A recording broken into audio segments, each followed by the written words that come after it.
Bienvenue sur cette présentation Egilia Learning qui va vous montrer comment configurer une connexion PPP avec les deux systèmes d'authentification, soit du PAP, soit du SHAP.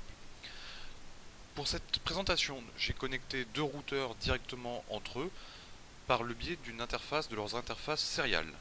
Je suis donc là sur le premier routeur.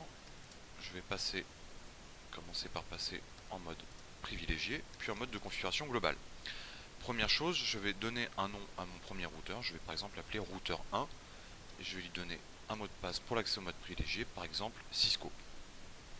Je vais maintenant sur mon interface Serial 0, qui est donc l'interface qui se connecte au deuxième routeur.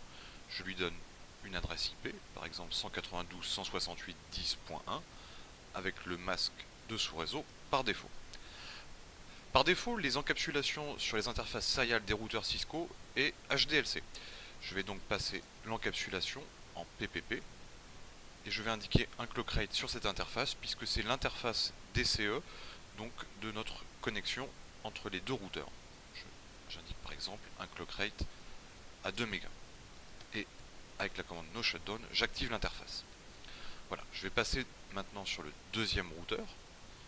Je vais procéder à la même configuration. Je passe donc en mode privilégié. J'indique un nom à mon routeur, par exemple routeur 2.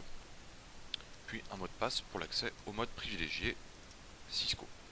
Je vais sur l'interface serial, je lui donne une adresse IP, donc 192.168.10.2, avec le masque par réseau. Il est nécessaire aussi que je passe l'encapsulation en PPP et que j'active l'interface avec la commande no shutdown.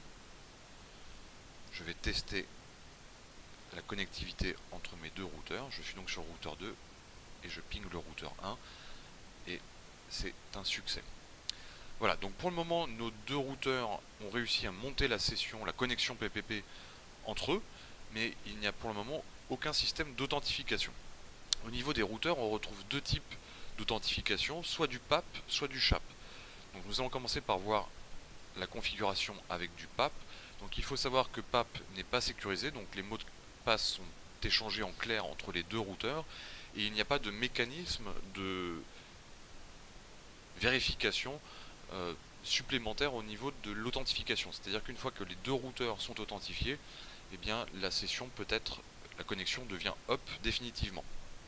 Contrairement à SHAP où l'on verra, il y a un mécanisme de vérification régulière de l'identité des deux paires qui sont authentifiés. Alors première chose, au niveau de PAP, eh bien les routeurs vont s'échanger donc un login mot de passe. Je suis sur le routeur 2. Je vais repasser en mode de configuration globale et je vais créer un compte local au routeur qui va donc contenir les identifiants du routeur 1. Par exemple, je vais créer un compte routeur 1 avec un mot de passe, par exemple Toto. Voilà, donc là c'est le login et le mot de passe qui vont m'être envoyés par le routeur 1. Au niveau du routeur 2, je vais devoir repasser en mode de configuration de l'interface et indiquer l'authentification. La commande est ppp authentication PAP. Il est désormais nécessaire que j'indique quels sont les logins mots de passe qui vont être envoyés par ce routeur 2. La commande c'est ppp PAP send username et par exemple je vais envoyer comme login routeur 2 et comme mot de passe Toto. Voilà. Je vais maintenant sur le routeur 1. Je suis toujours en mode de configuration de l'interface. Je passe donc, j'active l'authentification PAP et j'indique quels sont les mots de passe envoyés. Donc je vais envoyer le login routeur 1 et le mot de passe Toto. Tout comme sur le routeur 2, il est donc nécessaire que je crée un compte local qui sera donc routeur 2, password Toto, puisque c'est le login et le mot de passe que nous avons configuré sur le routeur 2 et qui sont donc envoyés vers le routeur 1. On voit que à partir de ce moment-là, la ligne est repassée en up. Et je peux vérifier en faisant un ping vers le routeur 2 que c'est successful.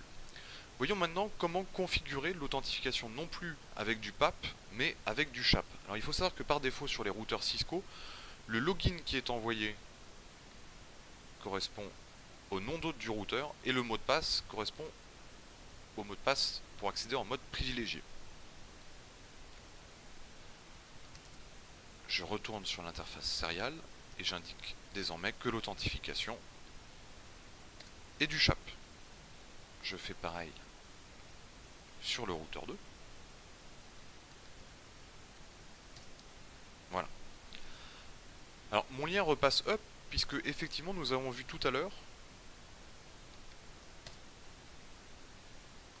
je regarde désormais la configuration, nous avons vu que le mot de passe, le compte pardon, que nous avons créé au niveau du routeur correspond bien au nom d'hôte du routeur 1 et que le mot de passe est bien Toto. Je repasse sur le routeur 1, je vous montre la configuration et nous voyons bien que nous avons un compte qui correspond au nom d'hôte du routeur 2 et que le mot de passe est le même. Alors au niveau de SHAP, il est nécessaire que le mot de passe soit identique sur les deux routeurs puisque effectivement SHAP utilise MD5 pour crypter les mots de passe, il est donc nécessaire bien que les mots de passe soient les mêmes. Nous pouvons vérifier la connectivité en faisant un ping vers le routeur 2 et nous voyons que c'est un succès. Voilà, j'espère que cette présentation vous aura été utile et peut-être que nous nous reverrons lors d'une prochaine formation avec Egilia Learning. Voilà, au revoir.